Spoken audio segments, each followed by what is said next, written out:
As a miserable summer changed to a dismal autumn in 1888, the residents of the East End of London were on edge. A few murdered women had been found nearby to where they lived and worked, all having been brutally attacked and killed. As the months ticked on by and the body count kept on rising, the residents of the East End feared for their lives, but had no other option than to continue with their daily drudge, but just with the added fear of now being murdered to top it all off. But when were the knights in shining armour coming to help? The police force was meant to help solve crimes, and yet it seemed that with every day that passed, they were getting further away from catching the perpetrator. But from their mistakes, what lessons could be learned to change things for the better? Today on Macabre London, we head back to the East End of London to uncover the final part of our Jack the Ripper series and to see if we can work out who could have been responsible for these heinous crimes and, more importantly, if they ended up being put away before their true identity could be revealed.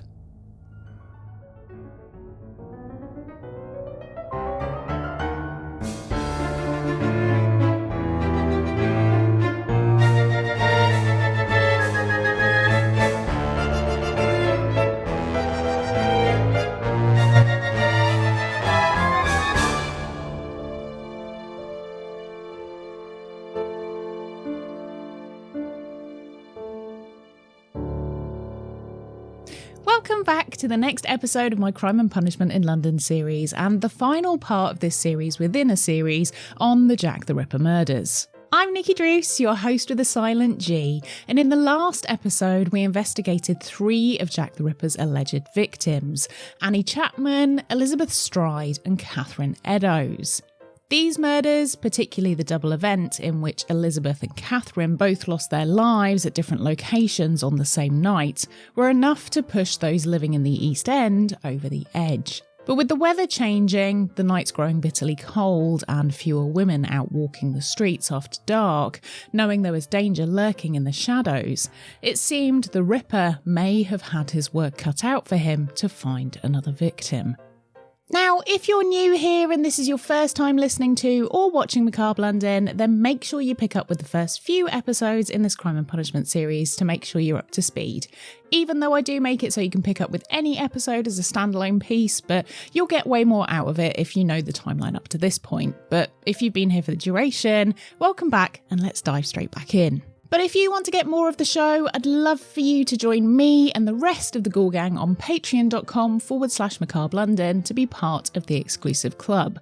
It really is the best way to support the show to keep it going in return for extra bonus content, such as my spooky bedtime stories. I'm currently reading The War of the Worlds over there, and I've started a new segment, a show after the show called Post-mortem, where I discuss my own thoughts and theories and reveal all the behind-the-scenes investigating that ends up on the cutting room floor. So if that sounds like something you'd like, then head on over and I'll see you over there. But now it's time to dust off your comfiest walking boots, because we're about to go back out on the beat and pick up with the next part of Crime and Punishment in the capital city.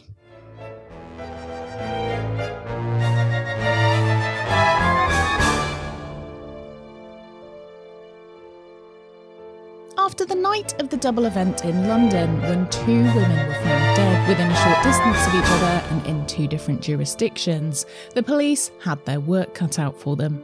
In the city of London, where Kathryn Eddowes' body had been found, it was clear that the police force already had a much better idea of how to treat a crime scene. Detailed evidence was collected and still remains as the most thorough crime scene report from the whole of the case. However, a lot of the evidence gathered was destroyed when the police station was bombed during World War II, and in a time before fireproof archive storage, a lot of crucial evidence went up in flames, including a piece of Kathryn Eddowes' apron. So why was this piece of fabric so important? Well, it would have been the only credible piece of DNA evidence to belong to a victim. Now, we know that DNA evidence wasn't treated correctly back in the Victorian times, as it was before such science was understood. However, it may well have held the clue to who murdered Kathryn and could have unlocked the key to the other 3 murders prior to hers. A scrap of Kathryn's apron was found discarded in a doorway in Galston Street, which had her blood on it. but it would have definitely had Jack's DNA on it as well. Should the item have been available to today's modern forensics, it may well have provided new clues to who the perpetrator was. But there was a problem even before the evidence was destroyed in World War II. Some other information above where the apron was found was also destroyed. Some hurriedly drawn graffiti which read, "The Jews are the men who will not be blamed for nothing." This scrawling was ordered to be removed by the head of the Metropolitan Police, even though it may have had something to do with the piece of evidence that was taken from the City of London's police crime scene. The decision was made to avoid riots breaking out in the East End due to the anti-Semitism, and so this may well have been a vital clue removed. The Whitechapel district in the late Victorian era was notorious for crime, extreme poverty, substandard housing, poor sanitation, homelessness, drunkenness and endemic prostitution, with around 8,500 people residing nightly in its 233 common lodging houses. That's around 36 people per home, which when you consider the size of a lot of houses during this time, that's many people crammed into a small space. So the chances are someone may have known something about this scrawl on the wall, and yet it had been cleaned away before anyone got a chance to see it. With the deaths in Whitechapel now seeming inevitable, people began to wonder if this violent killer would ever be caught, and they had just reason to have severe doubts in the police force, as from the outside it really did seem as if nothing was happening. However, the police were working day and night to try and catch the killer, but things had become incredibly muddled. Due to reports of the murders now having reached the whole of the UK, there was unsolicited input coming from everywhere.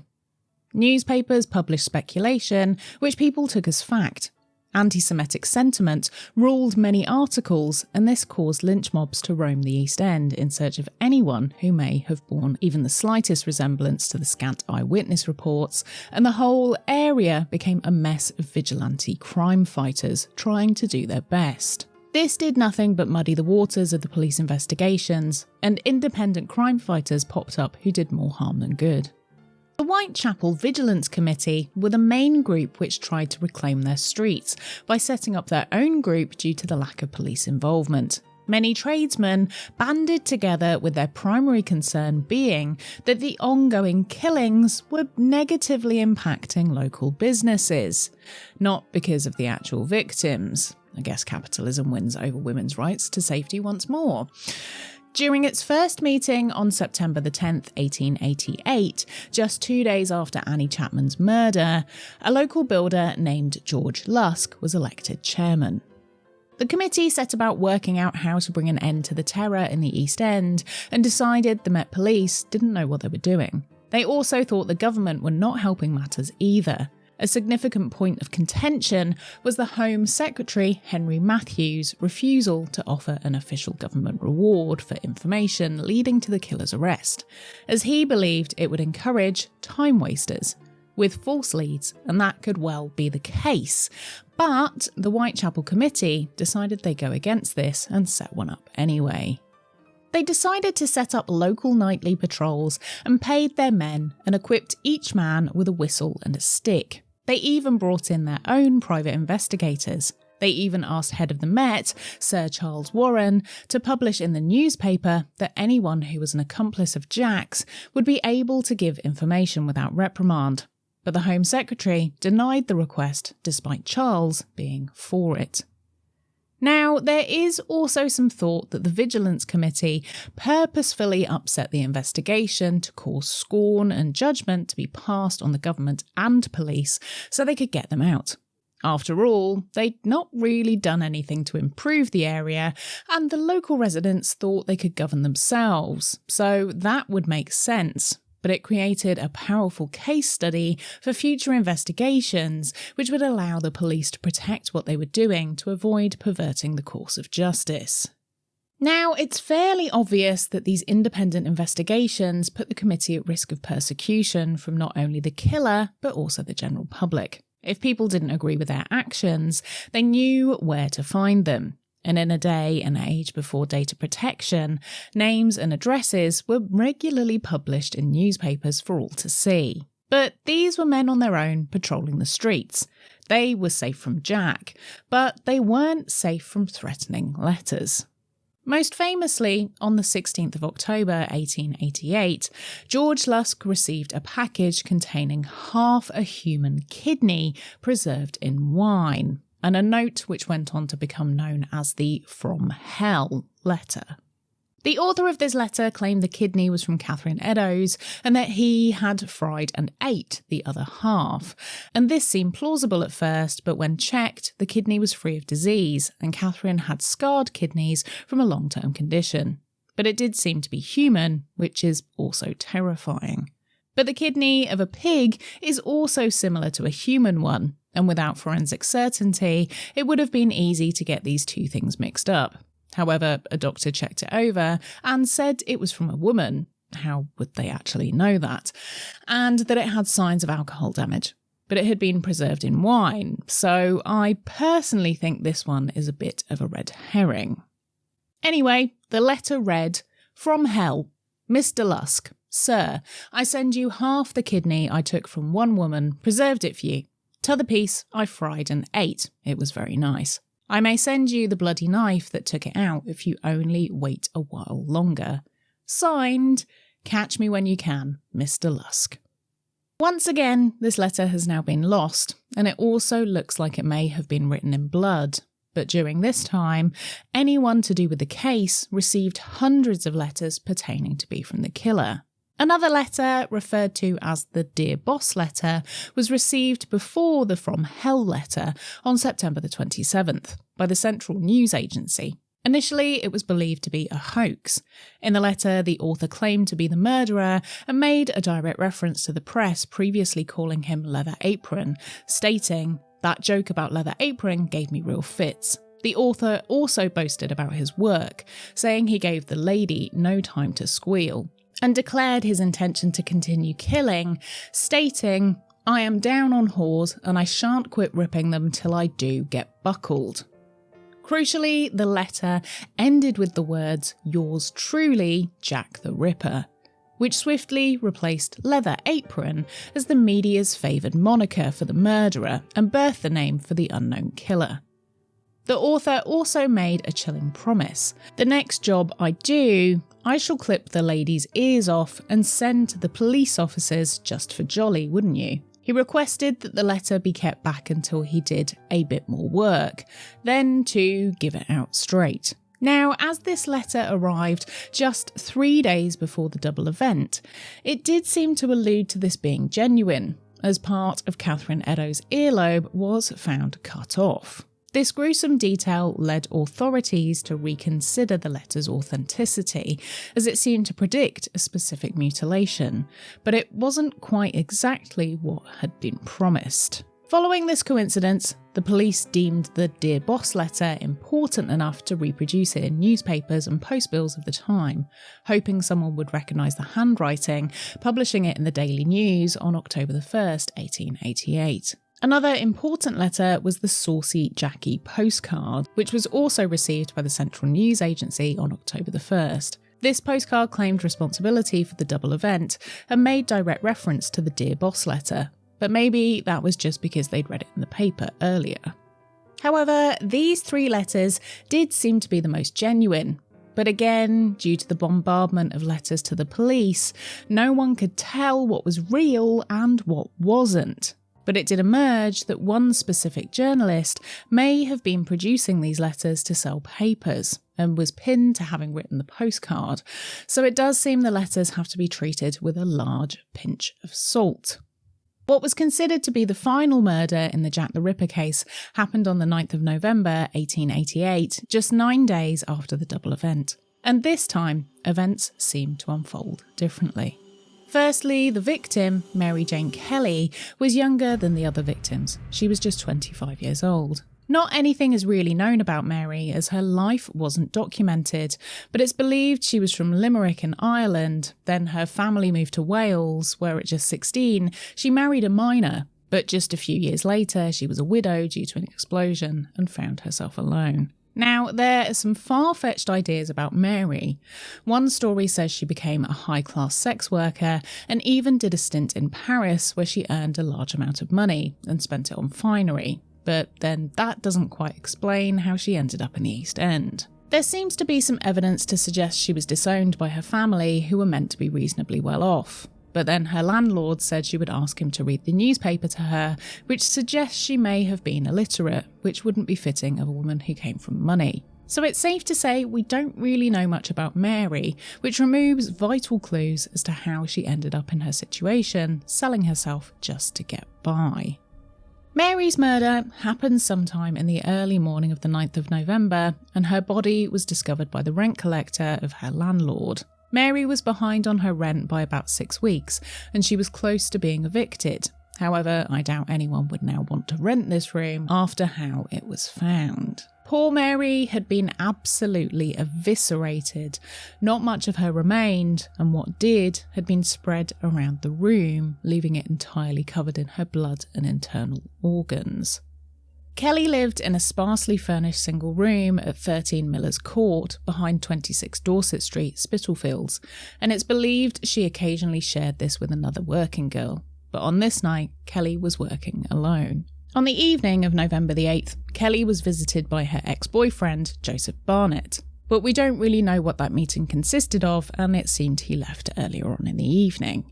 She was later seen drinking at the 10 Bells and Horn of Plenty pubs, a hop, skip and a jump from her meagre room. Fellow resident of Miller's Court, Mary Ann Cox, reported seeing Kylee return home around 11:45 p.m, drunk and in the company of a stout, shabbily dressed man, and they were drinking from a pot of ale, basically a takeaway from the pub. Mary was known to be quite a loud and lively drunk, and she was heard singing until about 1 a.m, when all went silent. Around 3:30 a.m, 2 other residents of Miller's Court heard a faint cry of murder, but as such cries were common in the East End, they didn't react. When Mary's landlord's debt collector, Thomas Bowyer, came calling in the morning, there was no response from her, despite him knocking and trying to open the door, which was locked. There was a broken window pane at the front of the room, and so he put his hand through the gap and pulled the net curtain out of the way to peer in. But he would soon regret his decision when his eyes saw that the room was entirely covered in blood, and Mary was unrecognisably mutilated upon the room's single bed. He dashed to Commercial Street Police Station to report the crime to Inspector Walter Beck, and suspecting the Ripper had struck again, the ripple ran through the station, and the key players from the previous investigation soon appeared. Police surgeon George Bagster Phillips arrived to deliver the life-extinct verdict, so the investigation could begin. Superintendent Thomas Arnold, who was on the scene when the apron was discovered from Kathryn Eddowes' body in the doorway in Galston Street, and Inspectors Frederick Abaline and Robert Anderson. Abaline had been sent to work in Whitechapel and was put in charge of the murder case when Polly Nichols was murdered. Robert Anderson was an interesting choice to attend the scene as firstly, he was the Assistant Police Commissioner, someone who wouldn't usually get their hands dirty and who had indeed disappeared during the investigations of the earlier cases, going to Ireland to escape the chaos. He was incredibly dismissive of the murders, thought they were hugely over-sensationalised, and generally he couldn't care less about the victims. He wrote about the case, saying of them that they belonged to a very small class of degraded women who frequent the East End streets after midnight in hope of inveigling belated drunkards or men as degraded as themselves. So we can tell he didn't care about solving this case and basically thought these women deserved it. What a guy. Luckily, he wasn't in charge of the investigation, and Detective Abaline did seem to care about trying to solve it. But back to Mary's dismal room in Miller's Court. As the crime scene was investigated, the word began to spread. But luckily, this time, as the murder had happened indoors, it was easy to stop people getting too close, and they didn't have to rush to get the street open, as this happened in a closed-off courtyard. However, people did still try to steal a glimpse of the gruesome goings-on. Police held back a crowd, about 1,000 strong, and eventually they dispersed after much didn't seem to be happening. Now, if you want to experience what it's like to explore the Victorian era at the turn of the century, but with the sci-fi twist, then I've got something for you which you're gonna love. Now, I can't resist a bit of immersive theatre, and this one, it really is one of my absolute favourites. I've been there more times than I can count, and I keep going back for more, because every single time is like stepping into a brand new world, or more accurately, into the middle of a Martian invasion, which is equal parts fun, thrilling, and at some points, just the right amount of terrifying. You can experience H.G. Wells' classic tale like never before in Jeff Wayne's The War of the Worlds, The Immersive Experience. This groundbreaking production merges Jeff Wayne's legendary musical works with cutting-edge technology, live actors, virtual reality, 3D sound and projection mapping, creating an unforgettable immersive spectacle. And just in case you're not quite sure what it would be like to experience a Martian invasion, let me paint a picture for you. You'll slide down a Martian handling machine claw, fly to Mars in a hot air balloon, have a drink in the Redweed Bar mid-apocalypse to steady your nerves, and you'll come face to face with 300-foot tall fighting machines, all while Jeff Wayne's iconic music plays around you. It's not just me who's obsessed with this experience either. The reviews speak for themselves. This is the world's #1 rated immersive experience on TripAdvisor, and it's won 12 major awards with over 18,000 5-star reviews. That's not to be sniffed at. And because I'm such a fan, and I know you'll love it too, I've got you a discount so you can go and enjoy the fun. Use the code Macabre10, that's MACABRE10 at checkout for £10 off 2 or more tickets. It's valid on all ticket types for any time slot up until the 31st of December 2025. But don't wait around, the offer runs out on the 30th of November 2025, so you'll want to get it booked ASAP. Book now at thewaroftheworldsimmersive.com with my exclusive discount and prepare for one of the best nights out in London and perhaps of your life. Trust me, once is not enough, you will be hooked, and I wouldn't blame you if you wanted to go back several times over, because I have. And you never know, I might see you there.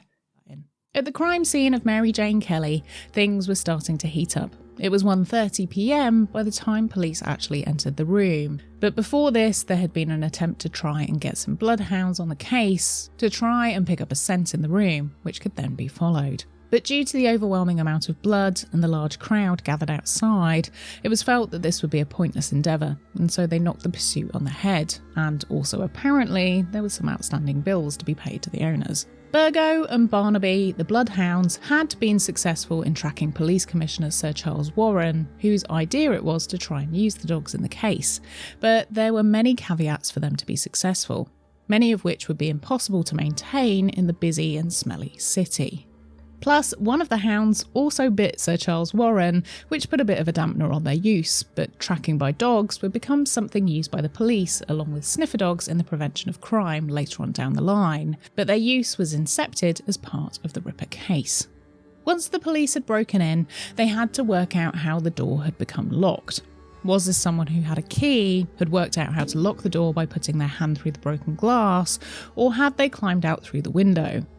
Inside, they found Kelly's clothes neatly folded on a chair, with some found burnt in the grate.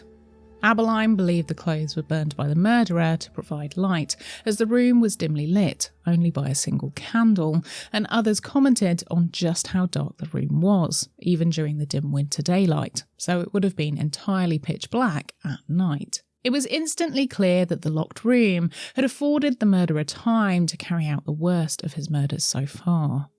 Kelly's corpse was by far the most extensively mutilated, and the investigators believed the murderer had taken around 2 hours to destroy her, but thought her death had been swift, just like the other victims, by a single cut to the throat. Her state of undress and folded clothes suggested she undressed herself before lying down, indicating she knew the killer or believed him to be a client, or she was asleep when someone let themselves into her room. Dr. Thomas Bond, a police surgeon, stated in his report that the knife used was about 1 inch wide and at least 6 inches long. However, Bond explicitly believed that the murderer lacked scientific or anatomical knowledge, and he even went as far to say that the technical knowledge of a butcher or horse slaughterer or a person accustomed to cut up dead animals was not present. This contradicted the initial assessment for Annie Chapman's murder, where Dr. Phillips thought the killer had anatomical knowledge, and so this once again created even more doubt in the minds of investigators and made it even harder for them to find out who they were looking for. The inquest into Kelly's death took place on the 12th of November at Shoreditch Town Hall, and it was presided over by Coroner Roderick MacDonald. After visiting the crime scene, viewing photographs taken of the murder victim, believed to be the first ever crime scene photography to be carried out in the Met Police, and viewing Mary's body, the jury came back with a verdict of willful murder against some person or persons unknown. Mary Kelly was buried on the 19th of November 1888 in St Patrick's Roman Catholic Cemetery in Leytonstone, with several thousand people observing the funeral procession, so Mary did not go to her grave alone. However, sadly, no family members could be located to attend, and it seemed that even by the age of just 25, Mary Jane Kelly was already a forgotten woman. But unfortunately for her, she'd now become immortalised as yet another victim of Jack the Ripper. There was one main suspect in Mary's murder, Joseph Barnett, who was her ex-boyfriend. There are theories that Joseph was responsible for all the murders, having tried to scare Mary out of sex work, and so he killed the other women to try and stop her, but eventually just fell into a rage and murdered her instead. Now, to me, this doesn't seem correct, because why go to all that effort to then just kill the woman you were trying to protect? If it was jealousy, surely there would have been signs in advance. Mary would have more than likely suffered assaults from Joseph in the lead up to her death and as a warning to her, a pattern most abusers use. So I just don't see this being plausible, and the police thought the same way. They released Joseph after 4 hours of questioning. Hundreds of people were questioned about Mary's murder, but again, the police came up short. So, how did the police intend to continue now Jack was clearly able to avoid being caught? It seemed after Mary's death that things slowed down, and when, after 6 months, there had been no further murders, the police believed they may well have caught the perpetrator without even realising, and they were now behind bars, but no one was admitting to it. But overall, the fact that someone had been able to get away with the murder of 5, maybe even 7 women in Whitechapel, barring one in the city, was making the whole Met Police look like a laughingstock. In fact, we know that after Kathryn Eddowes' murder, the Met Police borrowed techniques from the City of London Police and adopted them into their own murder investigations, including crime scene sketches.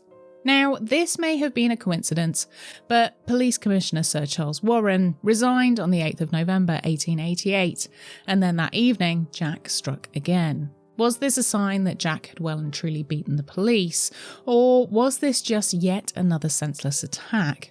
After all, it did seem that there were some coincidences which made it look like Jack was toying with the police. But on the other hand, things have become so muddled, facts wiped out, and folklore is now presented as fact. It's hard to know what's right. So imagine what it must have been like to be working on the case. In all reality, it was always going to be impossible for the Met Police to find Jack. After all, these were seemingly random attacks against unknown women. No ties, no links, no forensics, and no way of tracing the murderer to his victims. After all, we don't even really know how many victims there were.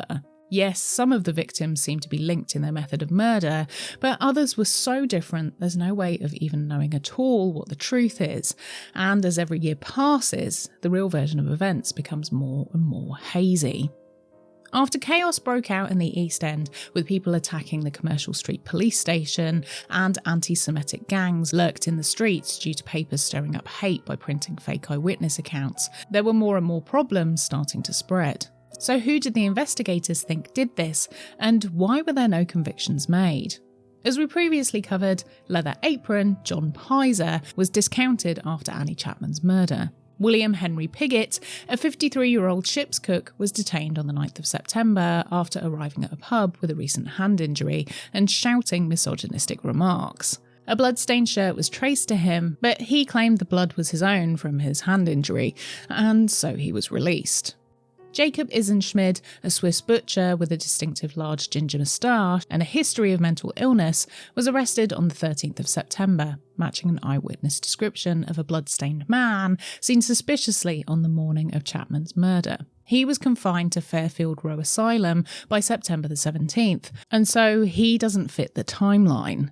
Charles Ludwig, a 40-year-old German hairdresser, was arrested on the 18th of September after attempting to stab a young man with a knife whilst intoxicated, and he was found with a distressed sex worker. He was also wanted by the City of London Police for a previous throat-slashing attempt, but the fact he was trying to kill a man doesn't fit the pattern that was perceived by the police. In 1894, Sir Melville Macnaghten, Chief Constable, named Druitt as one of his top 3 suspects in a confidential report. Druitt, a barrister turned teacher, took his own life in December 1888. Macnaghten's report contained errors, claiming Druitt was a 41-year-old doctor who took his own life immediately after Kelly's murder, when he was actually 31, not a doctor, and died nearly a month later. No other police officer supported Macnaghten's theory, considering the suicide circumstantial at best. The probable date of his suicide was December the 1st, 1888, and his body was found floating in the Thames on December the 31st, 1888.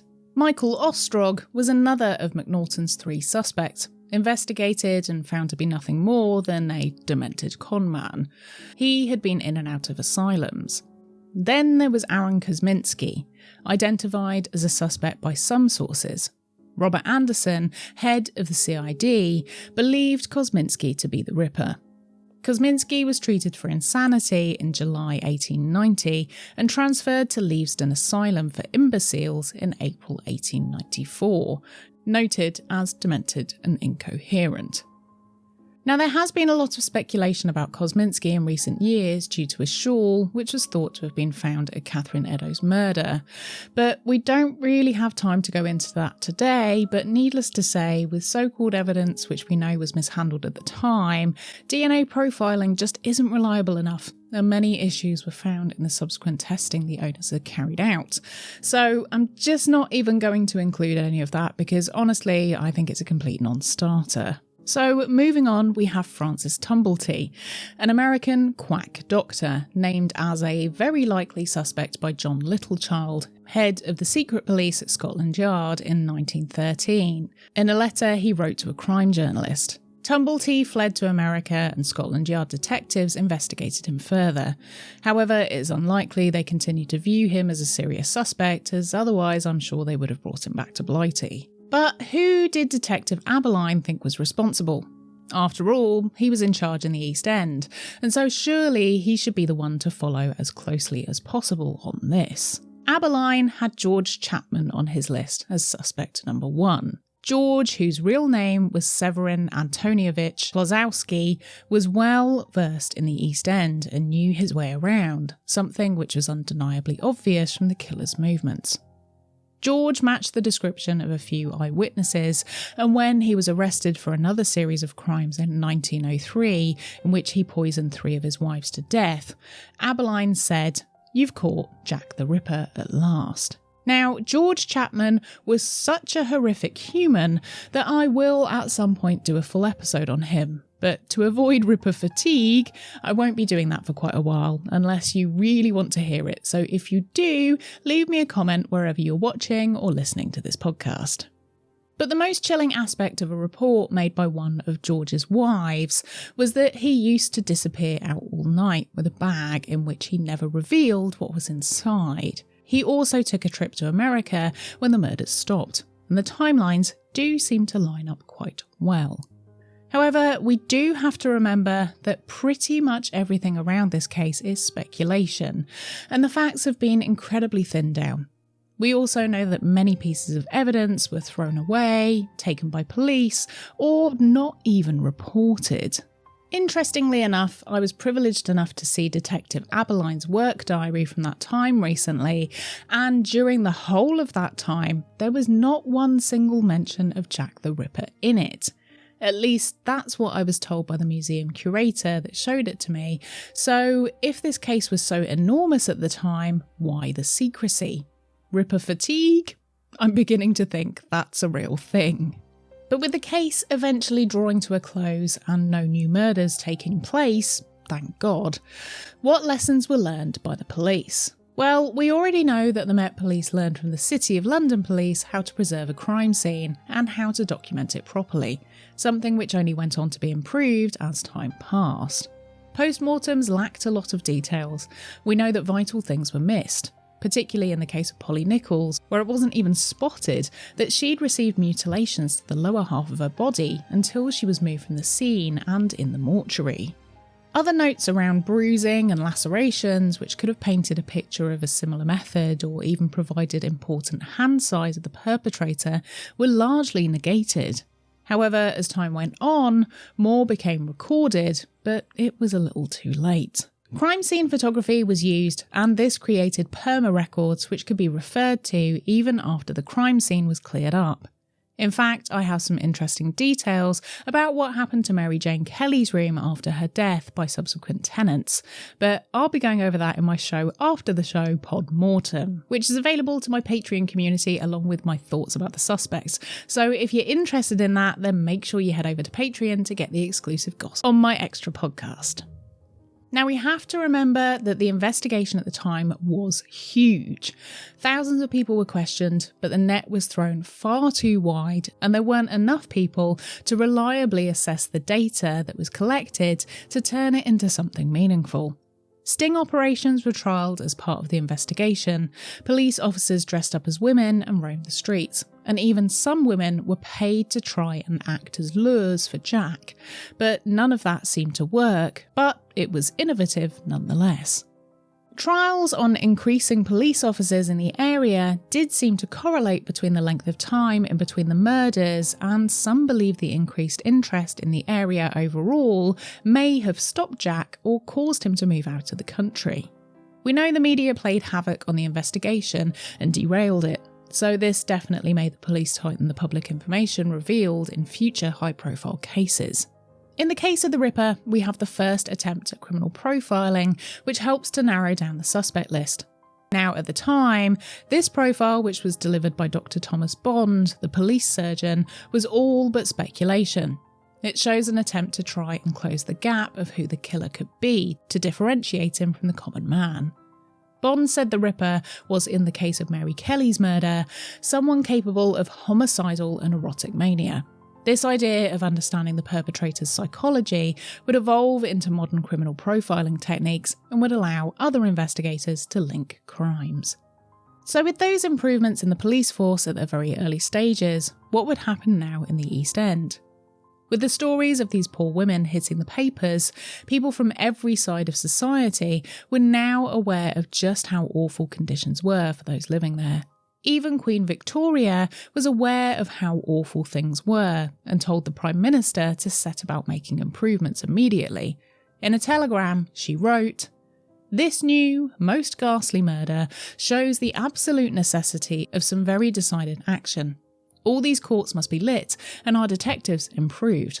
They are not what they should be." And of course, we all know that nothing really happens until those at the top of the tree are outraged. And so things did slowly start to improve for the slums of the East End. More street lamps were brought in and placed at regular intervals. The slums were also eventually regulated, and multi-occupancy housing was slowly disbanded and slum landlords forced to be more regulated. Eventually, by the early 1900s, huge improvements were seen and life deemed to be getting better at a rapid rate. Women began to have more opportunities owing to the fight for the vote that they eventually won.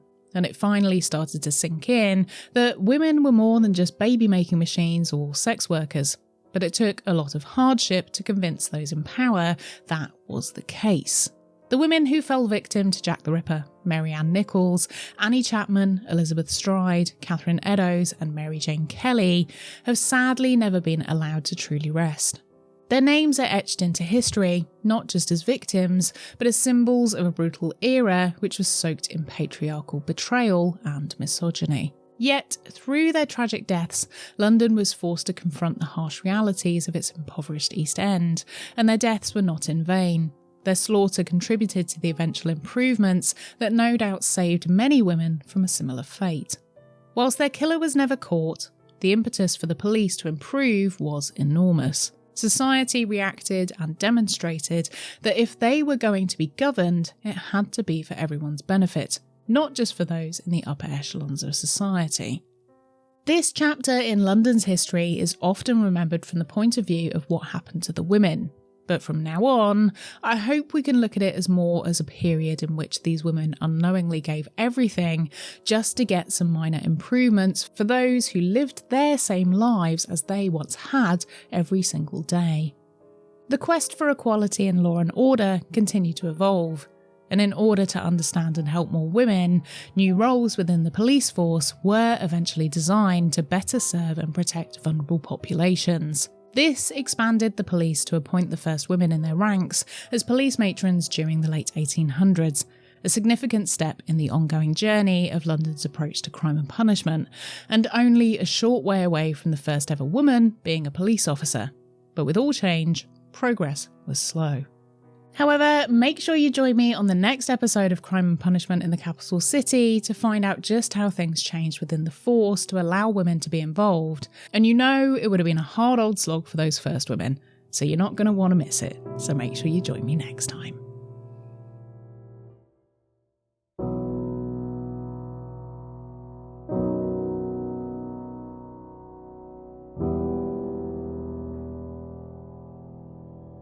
Thanks for joining me for this episode of Macabre London. Let me know what your thoughts were about that episode on Spotify or my social media, particularly who you think was the prime suspect from that list, or let me know if you have any others I've missed. And if you don't have any thoughts or theories but you've made it this far and just want to let me know you're a true part of the Ghoul Gang, then please leave me the dove emoji in the comments on YouTube or Spotify, because having made it through all of that, I feel like I could do with some peace. And if you want to join me for the post-episode discussion, make sure you head to Patreon for Post-mortem, the new show after the show where I delve into more of my research and my theories around what's happened. And this one, you're not going to want to miss it. So make sure you head on over to patreon.com/Macabre London, and you can also get early and ad-free episodes. A big thanks to my amazing top-tier Patreon producers, Christina, Christophe, Heather's Leg, Lisa, Mary, Matilda, Ravelle, Sally, Sam, Sarah, Terri and Veronica, and all of our other fantastic patrons.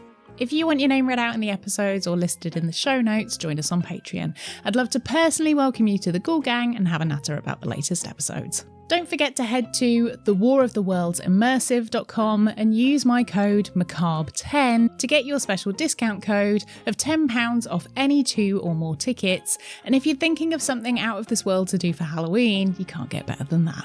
Thanks for joining me for another macabre tale from the city's past. I've been Nikki Druce. Remember to stay spooky, and I'll see you ghouls next time.